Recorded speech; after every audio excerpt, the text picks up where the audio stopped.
또 남들이 너무 알아봐도 싫고 또 너무 몰라봐도 싫어요. 사실 수술했는데 아무도 몰라. 그냥 그럼 나 뭐 한 거지? 좀 그렇잖아요.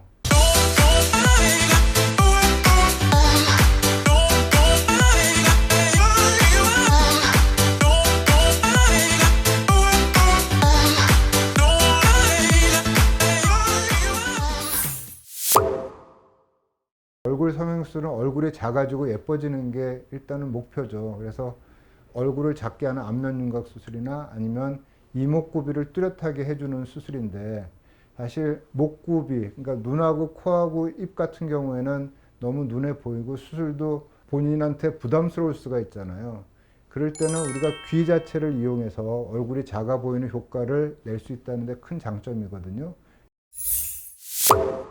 저는 귓볼 필러라도 맞아서, 물론 귓볼이 큰 분들은 해당이 안 되지만 대부분은 귓볼이 좀 더 두툼하고 크기를 원하시는 분들이 많거든요.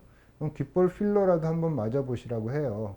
우리 풍선에 바람 넣듯이 필러를 넣어서 통통하게 만들어주고 귓볼 모양이 더 예뻐지게 볼륨을 주는 건데, 코 필러도 사실은 어렵거든요. 근데 귓볼 필러는 하더라도 크게 문제가 될 경우가 극히 드물어요. 뭐 거의 없어요. 그러니까 한번 그렇게 해서 본인이 경험을 해보는 거죠. 뭐 성형수술을 경험해보라고 하면 성형외과 의사로서는 상당히 좀 어색한 말이 될 수는 있는데, 그래도 그렇게 한번 접근을 해보고 그 다음에 또 다른 부분에 대해서 본인이 어떤 그런 스트레스가 있을 때, 그리고 컴플렉스가 있을 때 한번 접근을 한다 그러면 사는데 심적으로 큰 여유를 가질 수 있고 컴플렉스를 해결하는 데 도움이 될 거라고 확신합니다.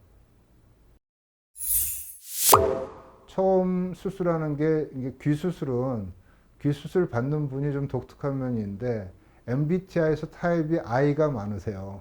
내성적인 타입이 많으시고 저도 내성적인 INTP인데 그 I 타입이 많으시고, 또 본인만 이제 알고 있는 콤플렉스 귀를 가져와서 수술하시는데, 성형수술은 귀가 처음으로 하시는 분이 상당히 많거든요.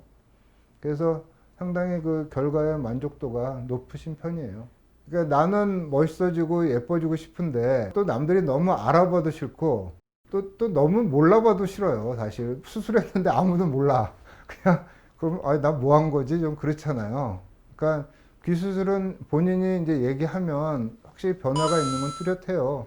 근데 이제 아주 어색하거나 그런 경우는 드물고, 아까 장점 중에 하나 말씀을 드렸지만 귀 수술은 뭐 피부 절개는 귀 뒤쪽으로 절개해서 흉이 안 보이고, 그리고 귀 연골 자체를 건드리지 훼손을 시키지는 않아요. 수술할 때 연골 자체를. 그렇기 때문에 본인이 원한다고 하면 그 수술한 걸 원상 복귀가 어느 정도 다 가능해요.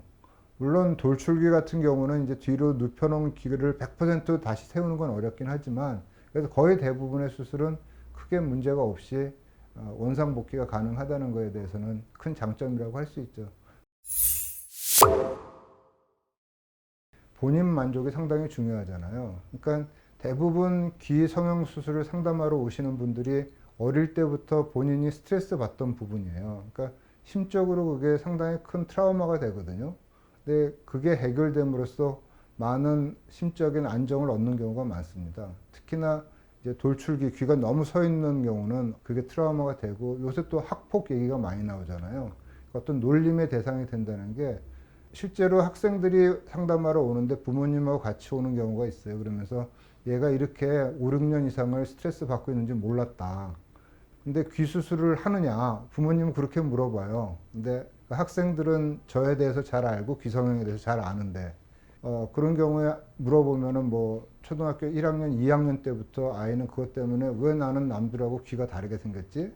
근데 반면에 부모님한테 얘기하면 왜 너 귀는 옛날 정승귀처럼 아주 크고 잘생겼는데 뭐 그러냐. 그러니까 의견이 완전히 다르잖아요. 그러니까 본인은 엄청나게 스트레스를 받고 지내다가 또 그런 게 어떤 계기로, 특히나 사춘기가 될 때쯤에는 본인이 그런 스트레스가 폭발을 하는 거죠. 그러면서 이제 부모님하고 싸우다가 오는 경우도 있고, 이제 선생님의 권유로 오는 경우도 있고, 그래서 와서 수술하고 나서는 아이들이 그런 어떤 스트레스에서 많이 벗어나는 그런 것들도 많이 있고요. 또 실질적으로 40, 50대 되는 분들은 그러니까 3, 40년을 그 귀 때문에 스트레스를 받고 사시는 거예요. 예를 들어서 귀가 너무 안 보여요. 그래서 이제 증명사진을 찍는데 귀가 안 보여서 맨날 뒤에다가 종이 같은 걸 끼고 찍는 거예요. 근데 뭐 일반 분들은 야, 그게 뭐 스트레스냐 하겠지만 그 당사자는 엄청난 스트레스거든요. 그 평생을 3, 40년 동안 증명사진 찍으러 갈 때마다 가슴이 두근두근 되는 거죠. 그래서 찍으러 가서 이제 또 나오면, 그러면은 또 귀가 안 나오면 얼굴은 또 엄청 커 보이고, 또 나이가 들면 들수록 뭐 얼굴에 살이 찌면 쪘지 빠지지는 않잖아요. 그러니까 세월이 가면 갈수록 스트레스는 더 하고, 그러니까 그런 경우에 귀가 이제 살짝 보이게 되면 훨씬 더 좋아하고 만족하고, 뭐 남들이 봐서 그걸 알아봐 주진 못하지만 자기는 엄청 본인 스스로가 만족을 하는 거죠. 그리고 감사해하고 저한테. 그래서 저는 뭐 대개 성형수술 중에서 가슴 성형수술이 가장 만족도가 높다고 하지만, 가슴 성형수술은 뭐 잘 됐을 때 만족도가 높은 건 저도 인정하지만, 혹시라도 뭐 잘 안 됐을 때, 원하는 대로 안 됐을 때는 만족도 정도가 아니라 엄청나게 스트레스를 받거든요. 근데 귀 수술은 반면에 특별히 크게 실패할 확률이 별로 없어요. 예, 그리고 해결도 쉽고